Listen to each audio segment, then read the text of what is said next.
индексжүүлсэн даатгалын тухай хууль орж иж байна. За ер нь бол Монгол улсын хэмжээнд энэ Монголын нөхцөл байдал, эрс засвар амьсгалтай, тэгээ мал аж ахуйтай энэ нөхцөл байдал бол уг нь индексжүүлсэн даатгал маань маш сайн ажиллах ёстой юм л да.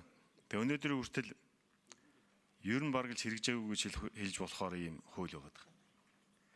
Тэгээ надаа нэг сая хэллээ энэ индексжүүлсэн даатгалынхаа төлбөрийг өөрчилсөн байдлаар төлнө гэдэг нэг танилцуулга явуучихсан байх юм.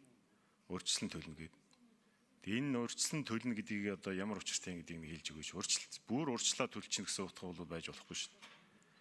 Тэгэхээр энэ дээр нэг тайлбар авмаар байна. Хоёрдугаар урд өмнө ер нь яагаад одоо бас тэр болгон хэрэгжиж ирж чадаагүй юм бэ? Малчиттай байгаад байгаа юм уу? Эсвэл даатгалын компанид байгаад байгаа юм уу? Хуулийн эсвэл ерөөсө буруу одоо заалт юмнууд нь буруу одоо амьдрал хэрэгжихгүй юм хууль болчиход байсан уу?